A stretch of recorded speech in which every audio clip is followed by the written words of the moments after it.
사울이 죽인 자는 천천히요 다윗이 죽인 자는 만만히로다.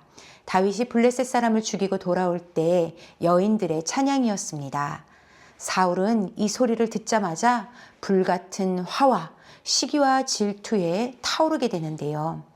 이제 사울은 다윗을 죽이기로 마음먹었고 다윗은 쫓기는 도망자의 신세가 되었습니다. 성경은 다윗이 얼마만큼의 시간 동안 사울에게 쫓김을 받았다고 정확히 말해주진 않습니다. 하지만 다윗이 30살의 왕이 되었으니 그의 10대 중후반부터 약 10년여의 시간 동안 다윗은 무척이나 고통스럽고 또 외로운 시간들을 보냈던 것이지요. 그리하여 이 매일 마르지 않는 그 두려움과 애통함이 시편을 통해 잘 드러나는데요. 그럼에도 불구하고 하나님과 함께한 다윗은 그렇게 광야에서 도망자로 살아가는 시간 동안 오히려 자신에게 찾아온 공동체를 잘 돌보고 또 그의 믿음과 그 신앙의 태도들은 하나님 앞에 더욱더 견고해지고 또 뚜렷해지는 것을 저희가 오늘 본문을 통해 볼 수 있게 됩니다.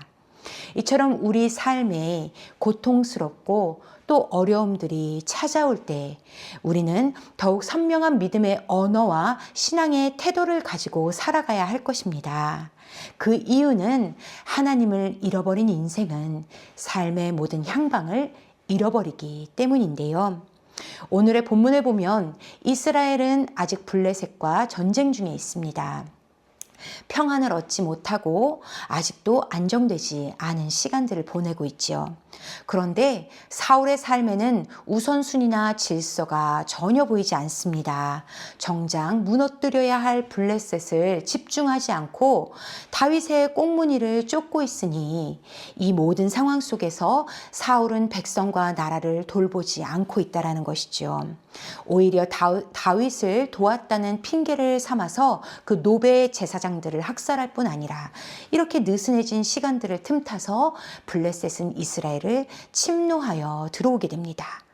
이처럼 사울의 왕위는 지금 점점 더 무너지고 있는 중입니다. 그가 이러한 삶을 살게 된 이유는 단 하나입니다. 바로 하나님과 하나님의 말씀을 버렸기 때문인데요. 하나님의 뜻을 따르지 않고 자신의 뜻을 따라 살아가는 그 사울의 삶은 길을 잃어버렸고 오히려 다른 사람들의 소리들에 이리저리 휘둘려 쫓아다니는 인생이 되고 말았습니다. 그러나 반대로 다윗은 오히려 쫓기는 인생인데도 불구하고 하나님께 시선을 두고 자신의 인생의 모든 것을 하나님께 신뢰함으로 말미암아 자신의 믿음을 지킬 뿐 아니라 또한 자신과 함께하는 공동체에게도 올바른 믿음을 전해줄 수 있게 되는데요. 우리 오늘의 본문을 통해서 우리가 믿음의 태도 두 가지를 배울 수 있기를 원합니다. 그 중에 첫 번째, 어느 때든지 하나님을 향한 믿음이 준비되어야 한다는 것입니다. 우리 오늘의 본문 3절과 4절을 함께 읽어보도록 하겠습니다. 길가 양의 우리에 이른즉 굴이 있는지라 사울이 뒤를 보러 들어가니라 다윗과 그의 사람들이 그 굴 깊은 곳에 있더니 다윗의 사람들이 이르되 보소서 여호와께서 당신에게 이르시기를 내가 원수를 너의 손에 넘기리니 내 생각에 좋은 대로 그에게 행하라 하시더니 이것이 그날이니이다 하니 다윗이 일어나서 사울의 겉옷자락을 가만히 베니라. 엔게디 광야는 바람과 또 물에 굉장히 약한 석회암 지형입니다. 그래서 균열이 많이 일어났기 때문에 수백 개의 동굴과 바위 틈이 생겼습니다. 그 속에 다윗과 그의 공동체들이 숨어 있는 중이니 그들을 찾기에 마치 모래사장에서 바늘을 찾는 것과 같은 상황이지요. 그런데 너무나도 우연한 일이 오늘 일어난 것입니다. 사울이 다윗을 찾다가 용변이 급하여져서 들어간 바로 그 동굴에 다윗과 그의 공동체가 숨어 있었다라는 것이지요. 왕이 볼일을 보기 위해 들어간 것이니 군사들은 조금 그와 떨어진 곳에서 아마 보초를 서고 있었겠지요. 그리고 볼일을 보러 들어간 것이니 사울도 방패나 뭐 검 같은 이런 거추장스러운 것들을 다 내려놓고 몸만 가지고 쓱 들어갔을 겁니다. 그러니 아무것도 가지지 않는 이 사울을 죽이는 것이 너무나도 완벽한 타이밍으로 보일 수 있었다라는 것이지요. 오히려 볼일을 보고 있기까지 하니 그 다윗의 사람들이 보기에는 그 두렵던 사울이 우습게 보여질 수도 있었을 것입니다. 그러니 그 다윗의 사람들은 너무나도 상기되기 시작했습니다. 우리를 쫓던 그 사울을 죽이고 이제 좀 맘 편히 살아봅시다 하는 마음으로 다윗에게 이렇게 말하는 것이지요. 하나님이 말씀하신 날이 바로 오늘인가 봅니다. 하나님께서 당신의 손에 원수를 맡겼으니 당신이 좋을 대로 하십시오. 그런데 다윗의 마음은 좀 달랐습니다. 다윗은 하나님을 높이는 선택을 하게 되는데요. 사울의 옷자락만 가만히 뵌 것입니다. 다윗이 이렇게 행동한 것은 사울이 다윗을 반역자로 알고 있었기 때문에 자신은 사울을 해할 마음이 전혀 없는 그 의로움의 정당성을 증명하기 위해서 그렇게 옷자락만 살짝 베었던 것이죠. 그런데 다윗은 이러한 작은 행위에도 불구하고 마음이 찔렸다라고 고백하고 있습니다. 이 찔리다라는 히브리어 낙하는 바로 전쟁이나 어떤 죽음에 당하는 큰 타격감을 입었다라는 것을 말합니다. 이것이 다른 본문에는 출애굽 당시 장자의 재앙을 애굽에 내렸을 때 장자를 친이라 할 때 동일한 단어가 쓰인 것입니다. 그러니 지금 다윗은 엄청난 영적 두려움에 휩싸였다라는 것이죠. 다윗이 왜 이렇게까지 이러한 마음들에 휩싸인 걸까요? 다윗이 그저 지금 착한 아이 컴플렉스에 걸려서 이러한 마음을 품은 걸까요? 그렇지 않습니다. 다윗은 지금 사울을 넘어서 하나님의 그 권위, 하나님을 경외하는 마음을 가지고 하나님 앞에 믿음의 행위를 행하고 있는 것이죠. 그리하여 다윗은 자신들의 그 공동체 사람들에게도 이렇게 가르치는데요. 우리 6절과 7절을 함께 읽어보기 원합니다. 자기 사람들에게 이르되 내가 손을 들어 여호와의 기름 부음을 받은 내 주를 치는 것은 여호와께서 금하시는 것이니 그는 여호와의 기름 부음을 받은 자가 됨이니라 하고 다윗이 이 말로 자기 사람들을 금하여 사울을 해하지 못하게 하니라. 사울이 일어나 굴에서 나가 자기 길을 가니라. 우연히 일어난 이 일이 기회처럼 보일지라도 다윗은 이 상황을 자기가 좋은 대로 해석하지 않았습니다. 다윗은 사울을 죽이고 자신이 좀 더 편안하게 사는 그 상황을 정리하는 것에 몰두하지 않았습니다. 오직 하나님의 선택, 하나님이 행하신 일들이 완전하시고 또한 신뢰하며 하나님이 하시는 일을 기다리는 것에 온전한 선택을 하였습니다. 그리하여 다윗은 자신과 함께하는 그 사람들에게도 또한 사울을 해하는 그 죄를 행하지 못하도록 가르치는데요. 다윗이 명한 이 가르침은 사울에게만 해당되는 것은 아닌 것입니다. 다윗도 하나님께 기름 부음 받은 자이니 다윗에게도 이 가르침은 해당되는 것이지요. 하나님께서 기름 부으신 사울을 나의 유익을 위해 함부로 한다면 다윗도 하나님의 기름 부음 받은 자로서 또한 누군가가 다윗을 향해서도 자신의 유익을 위하여 함부로 행할 수도 있었던 일들을 다윗은 지금 차단하고 있고 가르치고 있는 중인 것입니다. 이처럼 다윗은 지금 그저 착하게 순진하게 행동하고 있는 중이 아니라 하나님의 완전하신 뜻 안에 자신의 삶이 있음을 믿음으로 말미암아 온전히 인내함으로 말미암아 최선을 다해 반응하여 자신의 공동체에게도 하나님의 뜻을 가르치고 있는 중이라는 것입니다. 우리가 인내하고 자제하는 것 얼마나 어려운지 잘 아실 겁니다.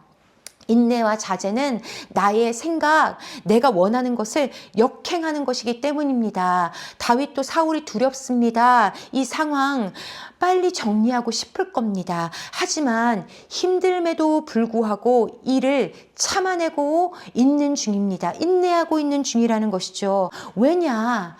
지금 내 생각보다 또 내가 할 수 있는 이 모든 일보다 하나님이 하시는 일, 하나님이 선택하신 그 모든 것이 가장 완전하기를 신뢰하기 때문이라는 것입니다. 그리하여 지금 다윗은 자신의 생각들을 하나님 앞에 온전히 내려놓고 오직 자제와 인내와 그 믿음의 행위로 말미암아 하나님을 높여드리고 있다라는 것입니다. 지금 다윗은 하나님이 자기와 함께 하시고 하나님이 하시는 모든 일이 완전하다라는 그 찬양을 오히려 드리고 있다라는 것입니다. 오늘의 사건 아주 우연히 일어났지요. 그러니 우리는 앞서 이야기했듯이 어느 때든지 하나님을 향한 믿음을 준비해야 하는 자인 줄 믿으시기 바랍니다. 우리 삶에 갑자기 예상치 못한 어려움과 상황들 들이닥칠 때 있지만 내가 좋은 대로 행할 것이 아니라 또한 사람들이 말해주는 대로 따를 것이 아니라 흔들리지 않는 믿음으로 말미암아 하나님이 지금 나와 함께 하시고 하나님이 행하시는 일들이 온전하다. 그 일들을 믿음으로 나타내는 우리가 되기를 주님의 이름으로 축복합니다. 이 시간 가운데 혹 어려움 가운데 처해진 우리 공동체 성도님들 계십니까? 지금 먼저 하나님이 나와 함께 계신다는 것을 믿으시기 바랍니다. 그리고 성령께 간구하십시오. 이 모든 일을 분별할 지혜를 허락하여 주시옵소서. 그리하여 우연한 일이 일어났을 때 오히려 믿음을 빼앗기는 것이 아니라 진실로 이 시간을 통하여 하나님의 선하심과 그 완전하심을 드러내는 그러한 빛의 통로로 쓰임받으시기를 주님의 이름으로 축복합니다. 자, 우리가 배울 두 번째 믿음의 태도는 말이 아니라 온 삶으로 하나님을 따르는 것이 바로 믿음이라는 것입니다. 믿음을 지킨 다윗은 사울을 따라 나아가 그에게 절합니다. 온 마음을 다해 진실한 태도로 사울을 하나님의 기름 부음 받은 그 왕으로 섬기고 있는 것입니다. 그리고 사울은 자신의 속에 그 작은 옷자락을 들고 자신의 무죄를 고백합니다. 믿음의 선택으로 말미암아 다윗은 지금 자신을 쫓고 있는 사울의 그 모든 행위가 얼마나 낭비되는 시간이고 쓸모없는 일이라는 것을 정확히 말해줄 수 있게 되었습니다. 사울은 하나님께 기름 부음 받은 자이니 지금 나를 쫓을 것이 아니라 하나님의 백성들과 그 나라를 하나님의 뜻에 합당하게 지금 지키고 보호해야 할 그 사명이 있다라는 것을 다윗은 알려주고 있는 것이지요. 다윗이 하나님 앞에 최선을 다해 살아가기 때문에 사울 왕에게도 하나님 앞에 최선을 다해 살아가시라 이렇게 권면할 수 있는 겁니다. 이와 같이 온 삶으로 하나님을 따라가는 그 다윗은 하나님을 놓치고 살아가는 사울의 마음도 녹이는데요. 그런 다윗을 향해 사울이 이렇게 고백합니다. 우리 19절에서 21절을 읽도록 하겠습니다. 사람이 그의 원수를 만나면 그를 평안히 가게 하겠느냐? 너가 오늘 내게 행한 이로 말미암아 여호와께서 너에게 선으로 갚으시기를 원하노라. 보라, 나는 너가 반드시 왕이 될 것을 알고 이스라엘 나라가 너의 손에 견고히 설 것을 아노니 그런즉 너는 내 후손을 끊지 아니하며 내 아버지의 집에서 내 이름을 멸하지 아니할 것을 이제 여호와의 이름으로 나에게 맹세하라 하니라. 사울은 다윗의 의로움을 인정할 뿐 아니라 다윗을 향해 축복하기도 하고 또 하나님께서 다윗을 왕으로 세우실 것을 고백합니다. 이것을 눈물로 고백하고 있습니다. 그렇다면 이 사울의 눈물 어린 고백이 사울의 회개를 의미하는 것일까요? 그렇지 않습니다. 왜냐하면 사울은 지금도 이 고백만 할 뿐 하나님께로 돌이키고 있지 않기 때문입니다. 사울의 시선은 여전히 자기 자신에게 머무르고 있습니다. 그러니 이렇게 얘기하는 것이죠. 다윗, 너가 왕이 되었을 때에 나의 후손, 내 집, 내 이름 없애지 말아다오 하고 있는 것입니다. 사울은 이전에도 그랬습니다. 하나님의 말씀에 불순종하여 사무엘이 와서 하나님이 당신을 버렸다라고 일러주었을 때도 그는 회개하지 않았습니다. 오히려 사무엘에게 이러한 부탁을 하지요. 이스라엘 앞에서 나를 높여주십시오. 이것은 무엇입니까? 사람들 앞에서 자신의 체면 구기지 말아달라는 겁니다. 우리가 이러한 사울이 회개하지 않는 모습을 볼 때 하나님이 버렸으니까, 하나님이 사울을 떠났으니까 그가 회개할 수 없는 것이 아닌가, 우리 이렇게 생각할 수 있습니다. 하지만 이것은 굉장히 큰 오해입니다. 왜냐하면 엄청난 악을 많이 행한, 혹시 이세벨의 남편 된 아합 왕 기억하십니까? 그도 하나님의 저주를 이사야 선지자를 통해 그렇게 듣게 되었을 때 그는 바로 그 시간 엎드려 자신의 교만을 다 버리고 자신이 죄인 되었음을 온전히 인정합니다. 그리고 자신의 삶을 다 하나님 앞에 무너뜨립니다.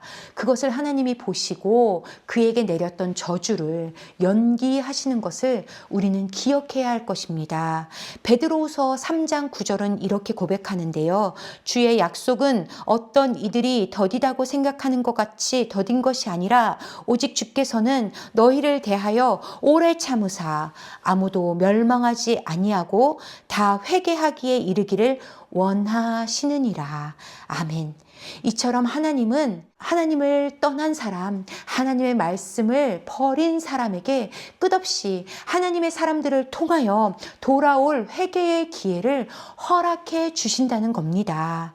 그러니 우리가 그 진실한 회개를 눈물이나 이러한 말의 고백으로만 여길 것이 아니라 오직 하나님 앞에 엎드러지는 삶으로, 그리고 하나님과 다시 일어나서 하나님과 하나님의 뜻을 따라 동행하는 삶으로 일어나는 것까지 우리는 나아갈 수 있어야 할 것입니다.